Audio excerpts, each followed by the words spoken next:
굉장히 바쁜 일정 속에서 오셔서 우리 이 시간을 본문 말씀을 해주신 우리 학상 박윤철 교수님께 다시 한번 큰 박수로 환영하고 있으면 감사합니다.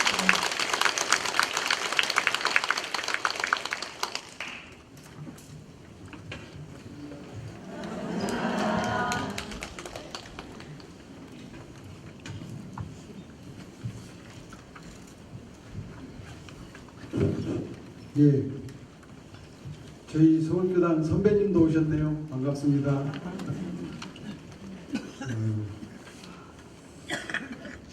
인과가 소소영령한 것을 다시 느낍니다. 제가 4년 전에 원불교 서당연구원 책임을 맡고 나서 대학과 총부와 교구, 교당 각 기관이 혼연일체가 되는 그러한 그 연구원 역할을 하겠다 이런 약속을 했었어요. 그걸 이제 녹음을 해놓으셨어요. 우리 강명권 교수님께서. 그래서 현장에서 이렇게 애쓰시는데 와가지고 좀 힐링이 될 수 있는 말씀도 좀 해주시고 해야 되지 않느냐고. 제가 말을 꺼내놨으니 약속을 지켜야 되잖아요. 오늘 좀 힐링이 되시고 위안이 되시고 또 기쁨으로 충만되시는 그런 강의가 됐으면 참 좋겠다는 이런 생각을 하고 왔는데 잘 모르겠습니다. 우선 좀 잘 모르시는 분들도 계실 것 같아서 저희 원불교 공공회가 국제적으로 얼마나 지금 대단한 역할을 하고 있는지 한 가지 사례를 제가 직접 소개를 좀 해드리도록 하겠습니다. 7년 전에 제가 일본의 그 교토대학이라는 대학에서 이제 초청을 받아가지고 1년간 그 대학의 초빙 교수로 가게 되었어요. 근데 그해 3월에 2011년 3월에 엄청난 사건이 일어나죠. 일본에서 동일본 대지진이 일어나고 그 지진 때문에 후쿠시마 원전 4기가 이제 폭발이 돼가지고 우리나라까지 사실은 오염되고 그랬잖아요. 근데 그게 이제 제가 그 3월에 가기로 했다가 모든 분들이 지금 가면 위험하다 그래가지고 6개월을 이제 연기를 했어요. 그런데 그 일본에 가게 되는 해에 이런 큰 재난이 일어난 것이 무슨 뜻이 있는 것 같다는 생각이 좀 들었어요. 그래서 그 동경 쪽이 아닌 이 교토는 뭐 한 고속 열차로 6시간 정도 걸리는 굉장히 멀리 떨어진 곳이니까 안전한 편인데 급거 일정을 변경해가지고 동경으로 날아갔습니다. 2011년 8월에.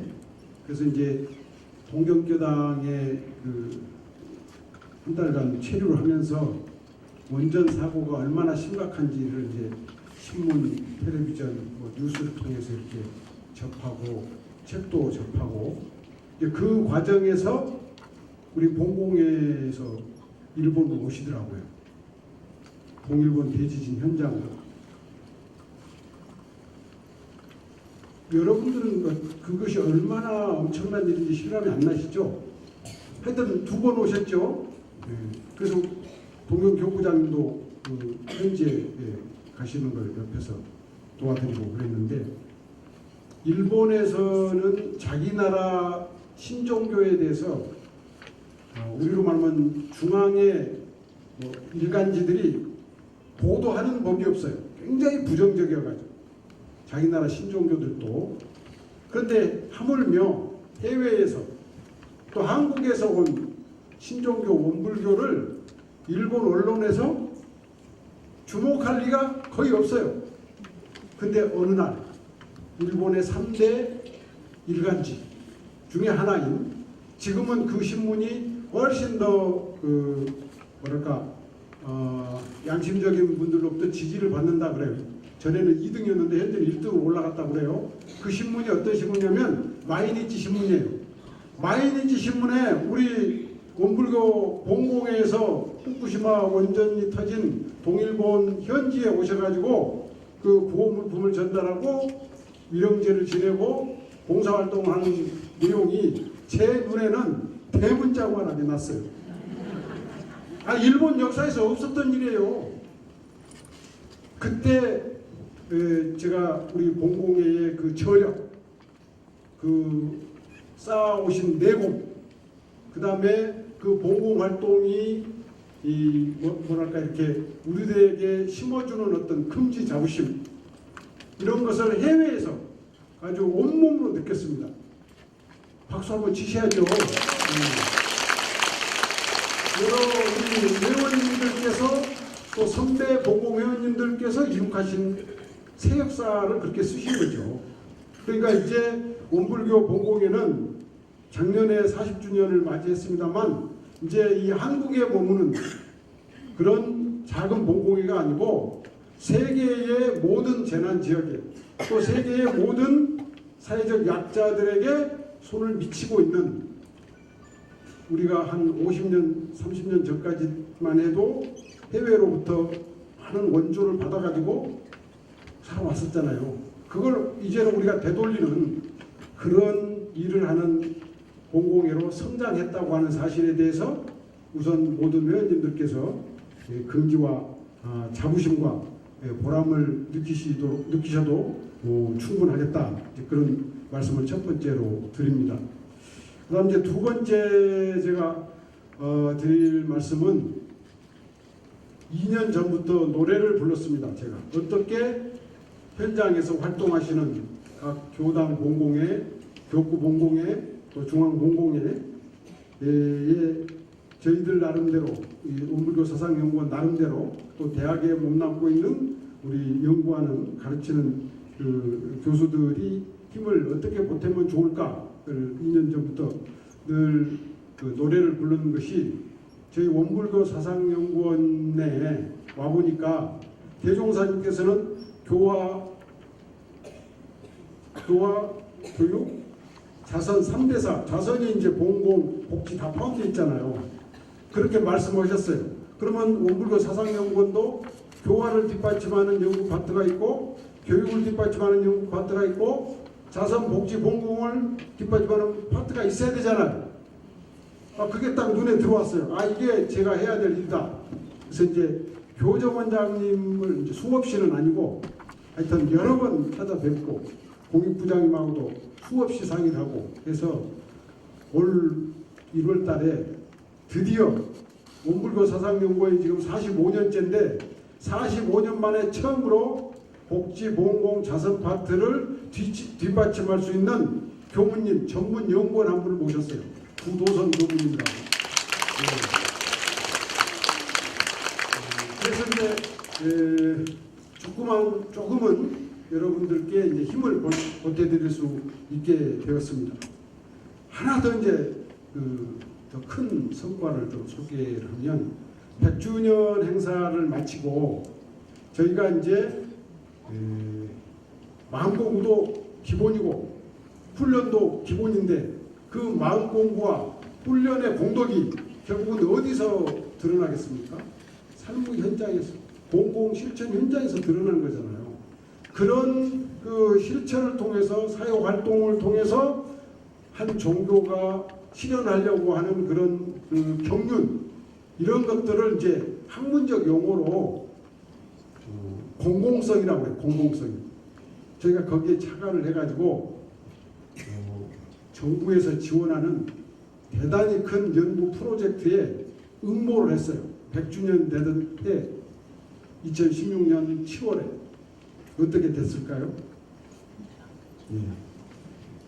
그 연구 대형 프로젝트 제목이 근대 문명 수용 과정에 나타난 한국 종교의 공공성의 재구축이라는, 굉장히 좀 어렵고도 길죠. 그 과제를 신청을 해가지고 30대 1을 뚫고 2016년 10월 달에 저희 원불교 사상연구원이 정부 교육부가 지정하는 대학 중점연구소로 선정이 됐습니다. 그래서 매년 자금이 어마어마해요. 매년 정부 지원 자금이 2억 2천만 원씩. 그렇게 해서 작년 1년차 하고 올해 2년차. 그래서 내년까지는 이제 이론적인 쪽을 하고요.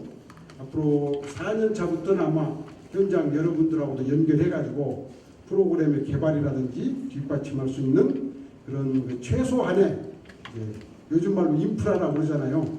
원불교 사상연구원의 공공예를 조금이라도 도울 수 있는 최소한의 인프라가 이제 갖춰졌다.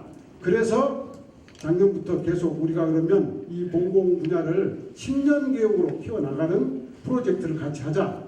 그래서 지금 공익복지부하고도 우리 공공예하고도 이렇게 연계해서 산학의 합동으로 이제 그 일을 추진하고 있다는 말씀을 올리면서 그동안에 고생하셨던 그 보람이 하나씩 이렇게 이제 결실이 된다고 하는 사실을 꼭 이렇게 기억하시고 현장에 돌아가시면 좀 더 용기를 가지시고 함께 활동해 주시고 또 이제 어떤 애로사항이 발생하시면은 수시로 이제 저희가 이렇게 소통을 할 겁니다. 복지부하고도 공익복지부하고도 소통하고 중앙공공회하고도 소통하고 이렇게 해서 저희들이 하여튼 할 수 있는 범위 안에서 최대한 노력을 하겠다는 이제 말씀을 드리면서 우선 서론을 그 정도로 말씀을 드리고요. 물도 안 주세요? 예, 저도 좀 긴장을 했는지 입이 좀 마르네요. 오늘 사실은 흉 좀 봐야 되겠죠. 우리 집 식구니까 일주일 전에 임광교무님한테서 전화가 왔어요. 특강 좀 해달라고. 그래서 내가 6개월 전에 예약 안 하면 시간이 안 나는 사람인데 그 말을 하려다가 얼마나 속이 타겠어요.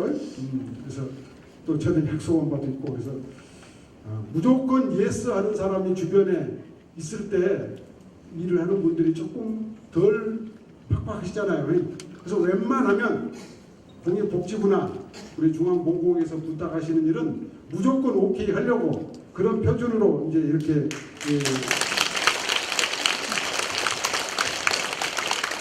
시간을 이제 쪼갰고요. 그러면서 좀 선물을 드려야 되겠다 이런 생각이 들어서 급히 이 자료를 준비했어요. 이거는 절대 나중에 시험 보는 자료가 아니니까 안심하시고 이제 몇 가지 말씀을 들으시면 참고로 활용하시고 또 현장에서 이렇게 교재로 쓰시면 좋겠다. 일종의 참고 교재로 준비했다는 말씀을 먼저 드리겠습니다. 저희가 이제 조선시대 얘기로 한번 들어가 볼게요. 저기 전라도에 가면 진도라는 섬이 있어요. 진도에서 서울까지는 400m 넘죠. 지금과 같은 시대가 아니라 걸어서 말로 다니던 시대. 그러면 진도에 있는 이제 어떤 젊은 선비가 한양에서 개최되는 과거를 보려고 짐을 싸서 이제 길을 나섭니다. 그러면 아무리 적게 걸려도 한 20일 내지 한 달은 걸리죠. 그러면 뭐가 필요하죠? 한양까지 올라오는데 노잣돈이 필요하죠. 그러니까 멀리 가고자 할수록 높이 도달하려고 할수록 뭐가 필요한 게 있어요. 저희 봉공회가 이제 국내가 아니라 세계를 무대로 활동을 하는 시대에 들어와 있는데 이 봉공활동을 잘하려면 노자가 필요하단 말이에요. 노자가. 그 노자가 무슨 봉공회비가 아니에요.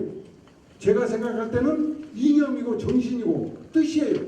왜 봉공을 해야 되는가 하는 것에 대해서 스스로 답을 내리면 그 어떤 주변에 다른 일이 복잡하게 해도 봉공에서 먼저 전화하면 그리 1순위가 돼요. 그 뜻이 서버리면. 근데 뜻이 안 서면 에휴 오늘 다른 일도 많은데 이런 생각이 먼저 드는 거죠. 그러니까 왜 우리가 봉공을 해야 되는가? 이것을 스스로 확립을 하는 그것이 저는 영순이의 일이다. 그러려면 이 봉공을 하도록 저로 하여금 이 법복을 입도록 만들어주신 주인공이 누구십니까? 소태산 대종사님이시죠. 박윤철이 팔자를 바꾼 양반이잖아요. 그럼 대종사님이 어떤 양반인가를 아셔야 될 거 아니에요. 그죠? 그리고 대종사님이 만드신 원불교가 어떤 종교인가를 알아야 될 거 아닙니까? 그래서 아까 회장님께서도 말씀하신 공부를 잘해야 봉공도 잘하게 되는 거죠. 봉공과 공부가 둘이 아니에요. 지금 대산종사님 말씀을 많이 우리가 하고 있죠. 봉공의 뭐랄까 이렇게 그 기초를 닦아주신 어른이 대산종사님이신데 그 어른께서 평생토록 강조하시는 법문 중에 하나가 대공심 대공심이에요. 빌공자 공심과 공변대자 공심. 빈자리가 어디냐? 이 자리죠.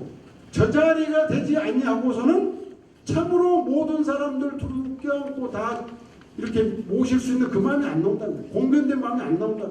텅 빈 그 자리의 맛을 알아야, 다시 말하면 공부를 기초로 해야 공부활동도 탄력을 받고 오래 갈 수 있다.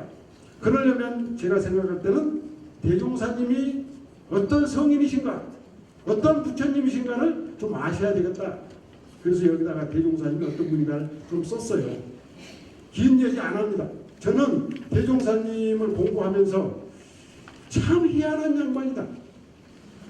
왜 희한한 양반인가를 생각했더니 개인적으로도 그렇게 좋은 가정에, 유복한 가정에 태어나신 분이 아니에요. 보면은 서당 2년인가 3년 다니셨잖아요. 그 서당 다니실 때 유명한 이야기가 있죠. 훈장님 나무뼈늘에 불 질러버린 이야기. 도대체 이게 보통 어린 소년이 그런 짓을 했으면 참 그 뭐랄까 문제야, 짓궂다, 뭐 이렇게 맹랑하다, 이렇게 보통 해석할 수가 있잖아요. 근데 제가 이제 따지기 좋아하는 학문들을 하다 보니까 그것이 아니더라고요.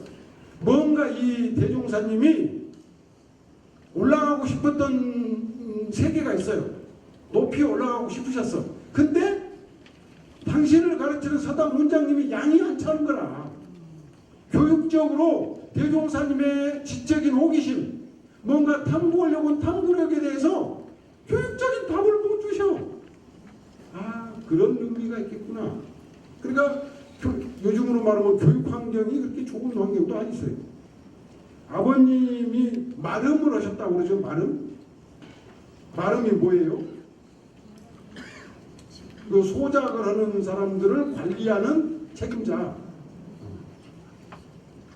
그러니까 소작인들을 뭐 한 대여섯 명, 10명 그 대표하는 사람 뭐 이렇게 생각하시면 될 거예요.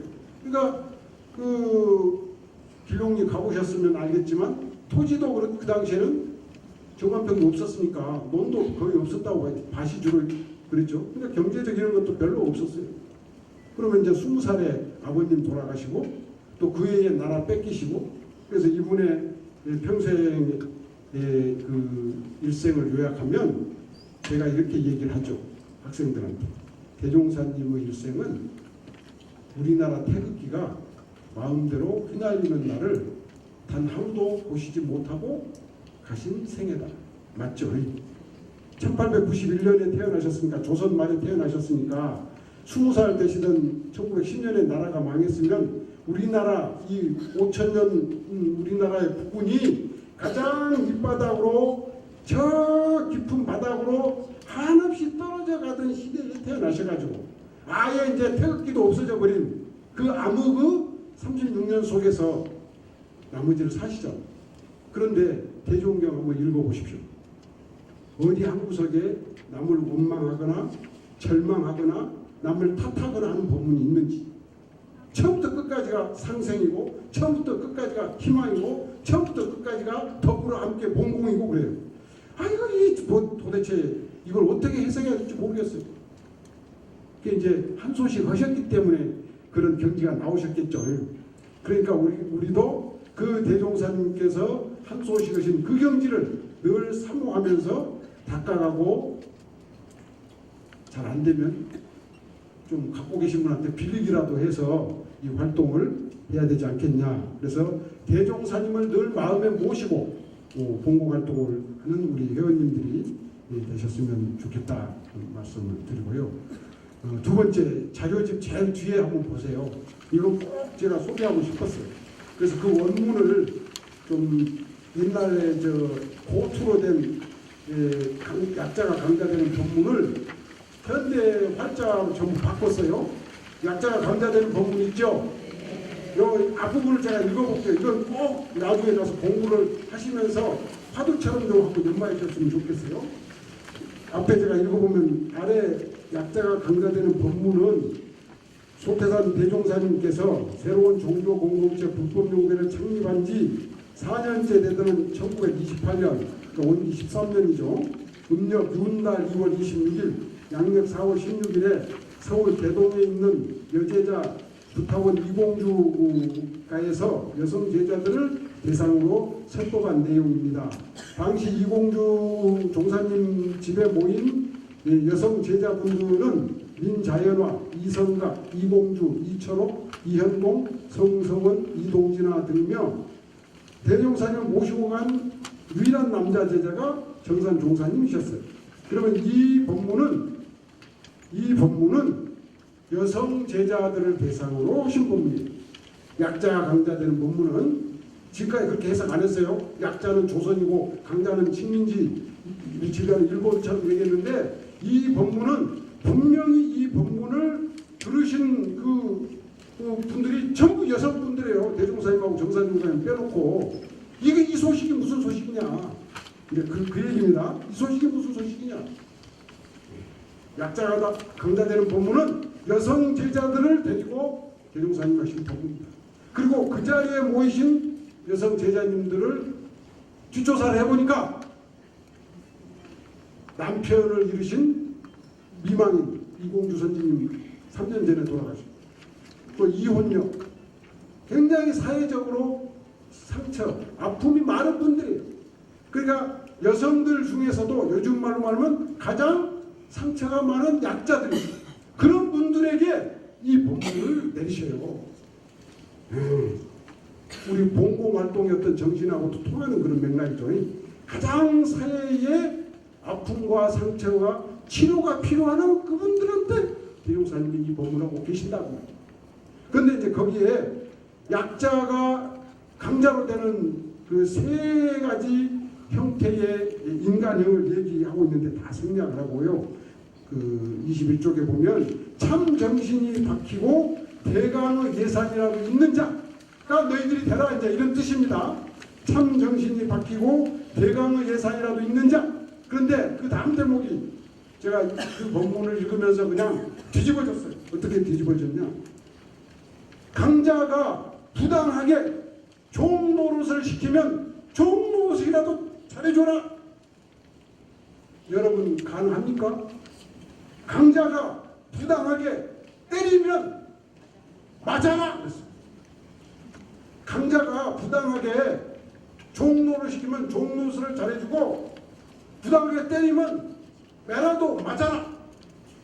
이해가 안 됐어요. 제가 젊어서 특히 지금도 젊지만은요. 지금은 젊죠. 6학년 정도면 젊잖아요. 30대 40대는 이게 도저히 이해가 안 되더라고요. 이 말씀이 무슨 말씀이냐. 그런데 최근에 들어왔어야 이 말씀이 이해가 되기 시작해요. 내 안에 중심이 서 있는 사람이라면 종노릇을 해줄 수 있겠구나. 내 안에 어떤 확실한 철학이 선 사람은 부당한 매라도 묵묵히 맞을 수 있겠구나. 이 말씀은 그러한 철학을 세우는 사람이 되거라. 그게 공공하는 정신하고 통하는 거잖아요. 여성 제자들한테 그 말씀을 하셨어요. 이렇게 이제 보니까 원불교 100년사를 이룩해낸 주인공들이 제 눈으로는 다 여성분들이신 것 같아요. 남자 제자들도 많고 교무분도 많이 계셨지만 알고 보니까 원불교 100년의 역사는 여성 제가출가 교도님들이 이룩한 역사다. 이렇게 해도 하나도 틀린 말이 아닌 것 같아요. 그 가능성을 보셨던 거예요. 그것을 제가 학문적으로 철학적으로 밝혀놓은 것이 13쪽에 개벽의 주체는 여성이다 이렇게 했어요. 요거는 다 외세요. 봉공회가 그러니까 대종사님 말씀하시는 정신개벽을 가장 앞장서서 실현하는 특공대요, 선발대요 그런 생각이 들어지는 거죠. 이제 마지막으로 그 마무리 말씀을 그 다음에 16쪽에 개벽시대와 천지공심이라는 그런 내용이 있습니다. 교전을 공부해보고 대종경을 읽어보면 많이 반복돼서 나오는 단어들이 있죠. 다 아실 거예요. 마음이라는 단어가 참 많이 나오죠.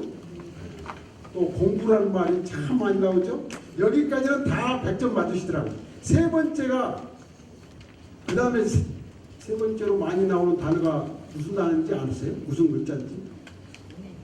공변대자, 공변대자, 공. 세계 모든 종교의 경전을 비교해봐도 원불교 경전에만큼 공자가 많이 나오는 종교가 없어요. 공변대자, 공. 한번 찾아보세요. 공중사, 공도, 공가, 공물, 공심, 공사, 공공공공공 계속 공이에요. 처음부터 끝까지가 공이에요. 원불교의 가르침의 핵심은 시작부터 끝까지가 공이. 여기에 그러니까 원불교의 모든 공부의 요도와 그 공부의 요도 사막발주하고 인생의 요도 사형사유를 몽뚱그려 놓은 한 글자 단어가 공이요. 다시 말하면 공심. 바로 그 공심을 생활 속에서, 삶 속에서, 경제 속에서, 일 속에서 그대로 실천하는 것이 뭐예요? 봉공교계. 그러면 여러분들이 이 교단에 누굽니까? 알짜배기죠. 알짜배기. 박수 한번 치세요. 여러분들이 알짜배기. 우리가 하는 짓이, 우리가 봉공회가 지금 실현하려고 하는 이것이 원불교의 엑기스다. 대종사님이 일러주신 최고의 가르침을 우리가 가장 선구적으로, 선도적으로, 우범적으로 실천하는 주역들이다. 그러니 아침에 한 번씩 공공회 사무실 나오실 때 머리 한 번 쓰다지면서 나오세요. 내가 대단한 사람. 진짜 그렇습니다. 그런데 여기에 제가 인용을 했습니다만 지금도 살아계신 프랑스의 미셸 쉐르라는 위대한 철학자가 있습니다. 이분의 책이 엄지세대라는 책으로 번역이 돼가지고 한 4, 5년에 우리나라에서도 아주 베스트셀러가 된 적이 있어요. 그 미셸 쉐르라는 분이 뭔 얘기를 하냐면 앞으로 인류가 우리 원불교식으로 말하면 정신개벽이 돼가지고 낙원이 되려면 사람과 사람끼리의 그런 공심만이 아니라 천지 만물, 풀 한 포기, 벌레 한 마리, 나무 한 그루, 물 한 방울마저도 원불교식으로 말하면 부처로 모시는 그런 천지공심이라야 그걸 이제 학문적 용어로는 우주적 공공성이라고 해요. 그런 차원으로까지 가야 진정한 인류의 낙원이 온다. 그런데 미셸 쉐르가 그렇게 얘기한 내용을 이미 대종사님께서 100여 년 전에 이 교전에다 밝혀놓으셨고 그것을 40년 전에 대사종사님께서 구체적으로 실천하도록 구체적으로 그 어떤 실적을 낮출 수 있는 조직으로서 공공회를 만들라고 부촉하셨다고 하는 것은 원불교가 앞으로 미래 인류 사회를 감당할 만한 개벽 종교로서 미래 종교로서 충분한 자격을 갖추고 있다는 말씀이 되고 그것을 실현하는 주체들이 바로 여러분들이라고 하는 사실을 우리 봉공회라고 하는 사실을 자부심을 가지시고 활동을 해 나가셨으면 좋겠다는 말씀을 드리면서 두서없이 제 결제 본문을 이것으로 마무리하겠습니다. 감사합니다.